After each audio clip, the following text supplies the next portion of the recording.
अप्रैल 2026 दुनिया का सबसे बड़ा साइबर अटैक होने का दावा कर रहा है। हैकर ग्रुप जिसका नाम है फ्लेमिंग चाइना, टारगेट है चाइना का सबसे बड़ा सुपर कंप्यूटिंग सेंटर। आसान भाषा में कहे तो एक देश की यानी कि चाइना का सबसे बड़ा सुपर कंप्यूटर को हैक कर लिया गया। क्या सच में एक देश की 10 पेटाबाइट डेटा को चोरी कर लिया गया? और अगर ऐसा ही हुआ तो इसका मतलब दुनिया के लिए क्या है? तो आखिर चलिए जानते हैं क्या हुआ था एक्चुअल में। रिपोर्ट के मुताबिक हैकर ग्रुप का नाम फ्लेमिंग चाइना, तो चाइना के नेशनल सुपर कंप्यूटिंग सेंटर यानी कि तिनजान को टारगेट किया गया। तो इस सेंटर में लगभग 6000 से भी ज्यादा लोगों को जो सर्विस देता है उनका डेटा चोरी हो गया। तो यहाँ पर एक मोबाइल फोन या एक कंप्यूटर की बात नहीं हो रहा है, यहाँ पर एक देश की सुपर कंप्यूटर की बात हो रहा है जहाँ पर 6000 से भी ज्यादा लोगों का डेटा चोरी हो गया। देश विदेशों का कई तरह का डेटा था जो चाइना कई तरह से व्यापार के लिए यूज करता था।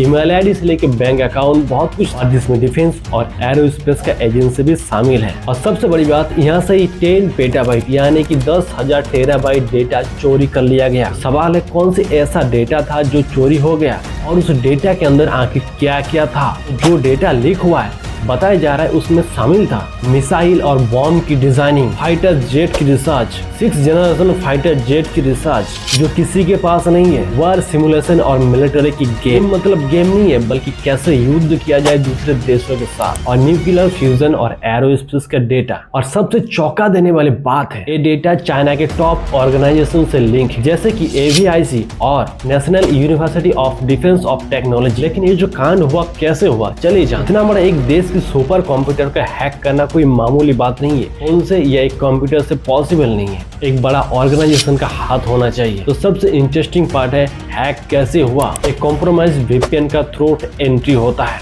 और फिर एक हैकर ने स्मार्ट स्ट्रेटजी यूज की। साफ डेटा को नहीं निकाला बल्कि इस डेटा को निकालने के लिए 6 महीना तक टाइम लिया कि क्वालिटी से डेटा पूरी आए। होटेन का यूज किया और तो सिक्योरिटी सिस्टम को भी बाईपास किया गया। तो फरवरी 2026 से टेलीग्राम में खबर तो अभी आया है, लेकिन 2026 फरवरी से ही सिंपल डेटा लीक होना चालू हो गया, लेकिन किसी को कुछ पता नहीं। अब हैकर इस डेटा को बेच रहा है, डेटा को हजारों डॉलर में बेच रहा है। अगर कोई देश इस डेटा की फुल एक्सेस चाहता है तो हजारों डॉलर नहीं बल्कि लाखों डॉलर में बेच रहा है। पेमेंट भी क्रिप्टो करेंसी से चाहिए। तो भाई अगर ये सब सच हुआ तो चाइना के लिए एक मैसिव सिक्योरिटी फेलियर हो सकता है। एक्सपर्ट की डेटा दूसरी कंट्री को बहुत काम आ सकती है। चाइना की मिलिट्री सीक्रेट और रिवर्स इंजीनियरिंग करने में बहुत मदद मिली। लेकिन एक सवाल भी खड़ा होता है, चाइना ने अभी तक ऑफिशियली इसके बारे में कुछ नहीं कहा है। तो ये क्या दुनिया का सबसे बड़ा साइबर अटैक या फिर एक मिस इन्फॉर्मेशन कैंपिंग या फिर चाइना ईरान के ऊपर मदद कर रहा था इसीलिए अमेरिका चाइना के ऊपर साइबर अटैक? आप क्या सोचते हो? कमेंट जरूर कीजिए।